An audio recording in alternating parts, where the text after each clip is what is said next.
आता तुतारी निवडणूक 13 तारखेला. हा 13 मे. 2च वाक्य बोलायचे आहेत मला.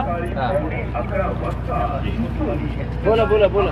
आदरणीय शरद पवार साहेबांचे हात बळकट करण्यासाठी आम नारोडीकर जनतेच्या वतीनं आणि घोडेकर वाघमारे वतीच्या जनतेच्या वतीनं अमोल कोल्हे साहेबांना संसदेत पाठवण्याचं भव्य आणि दिव्य काम असं आज आपल्याला करायचं आहे. त्या दृष्टीनं सगळ्यांनी त्यांना मुबलक असं सहकार्य करावं अशी मी विनंती करतो. त्याचप्रमाणे साहेबांना एक विनंती करायची आहे की हुकुमशाही गाडून टाकण्यासाठी आणि लोकशाहीचा उदय हवा असा राहण्यासाठी ईव्हीएम फक्त बंद करा आणि ते फक्त तुम्ही आणि तुम्हीच करू शकताय.